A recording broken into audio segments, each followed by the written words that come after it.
ბიძინა ივანიშვილის დაბადების დღისადმი მიძღვნილი ღონისძიება ილიას სახელმწიფო უნივერსიტეტთან ამ წუთებშიც გრძელდება და ახლა ისმის ის სიმღერა, რომელიც სტუდენტებმა საგანგებოდ დღევანდელი დღისთვის დაუწერეს ბიძინა ივანიშვილს. აქ აგროვებენ ოლიგარქისთვის დაბადების დღის საჩუქრებს. მაგალითად, აქ ჩვენ ვნახეთ ბილეთი მოსკოვის მიმართულებით, რომელიც შეუქმნეს ბიძინა ივანიშვილს, რადგან აქ შეკრებილი ახალგაზრდები ფიქრობენ, რომ ბიძინა ივანიშვილი უნდა წავიდეს მოსკოვში, იქ სადაც არის მისი ადგილი და უკან არასოდეს აღარ დაბრუნდეს. აქ არის მისთვის განკუთვნილი თაიგულიც, მისი მორჩილი არალეგიტიმური ხელისუფლების წარმომადგენლების, აქვე არის არალეგიტიმური პრეზიდენტი მიხეილ ყაველაშვილი და დღეს ოლიგარქს აჩუქებენ კონსტიტუციასაც. ჩვენთან ერთად ახლა არიან ახალგაზრდები, ვინც მთელი დღის განმავლობაში აქ იმყოფებოდნენ და ოლიგარქს უგროვებდნენ დაბადების დღის საჩუქრებს.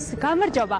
გითხარით რა გაქვთ დღეს ოლიგარქისთვის სათქმელი? დღეს არის მისი დაბადების დღე და ერთადერთი ნატვრა რაც ჰქონდა იყო, რომ მის დაბადების დღეზე ქვეყანაში პროტესტი აღარ ყოფილიყო. თუმცა თქვენ აპირებთ, რომ აქედან შეუერთდეთ იმ პროტესტს, რომელიც არის რუსთაველზე. აქვე გითხარით, რატომ ეშინია თქვენი პროტესტის ასე ძალიან ხელისუფლებას? კი ბატონო.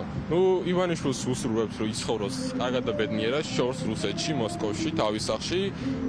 სწორედ ამიტომ აჩუქეთ თბილისი-მოსკოვის ბილეთი, სადაც წასვლის რო არის, მაგრამ დაბრუნების რო არ არის, იმიტომ რომ ივანიშვილი ამ ქვეყანაში აღარასოდეს არ უნდა დაბრუნდეს, იმიტომ რომ ის არის კრიმინალი, ის არის დამნაშავე და მიზეზი იმ ყველაფრისა, რაც ამ ქვეყანაში ხდება.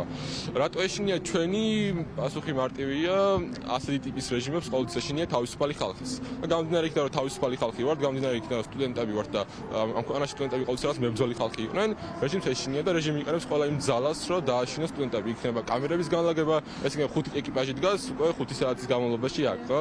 და კიდე არ ტოვებენ ამ ადგილს. ეს ყველაფერი მიუთითებს იმას, რომ კი რეჟიმს თავისუფალი ხალხის ეშინია და შეეშინდება იქამდე, სანამ ეს ხალხი იარსებობს. ეს ხალხი იარსებობს იქამდე, სანამ ეს რეჟიმი არ დასრულდება, ასე რომ. კი ბატონო. ძალიან დიდი მადლობა. თქვენთანაც გადმოვინაცვლებ.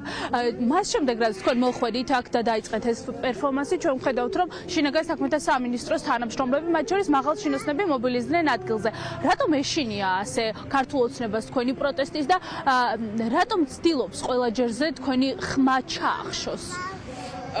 კი, ანუ 53 დღეა ჩვენ ილეონში ვართ და დღესაც თავაზობთ ჩვენს ბატონ ბიძინას ანუ საჩუქრებს.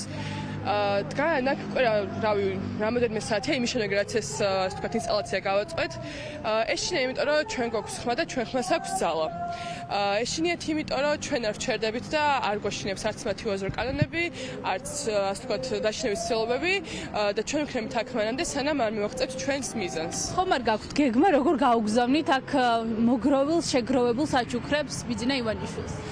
ანუ აგაზე საერთოდ არ გვიფიქრე, ეს ერთმა გითხრათ, მაგრამ არც ვიღებს ალბათ ჩვენ საჩუქრებს და დიდი იმედი მაქვს, რომ ნახავს ამ ყველაფერს და კიდევ ერთხელ დაარწმუნება, რომ ჩვენ ასე ვთქვათ არანაირი პატივისცემა მაგ ადამიანისთვის და არც ვთვლით, რომ ადამიანი არის და ხას უსვათ იმას, რომ მისი ყოველგვარი ეს გატარებული რეფორმები და თუ რაღაც კანონები არის ჩვენთვის ნული. ძალიან დიდი მადლობა.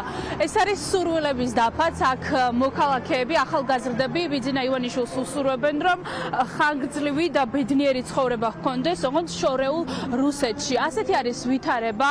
ახლა ილიას სახელმწიფო უნივერსიტეტთან ახალგაზრდები რამდენიმე საათის განმავლობაში აქ გააგრძელებენ პროტესტს და ამის შემდეგ გადაინაცვლებენ უკვე საკანონმდებლო ორგანოსთან, იქ სადაც პროტესტი გრძელდება და ახალგაზრდები ამბობენ, რომ ქუჩაში იქნებიან იქამდე, სანამ მათი მთავარი მოთხოვნები არ დაკმაყოფილდება.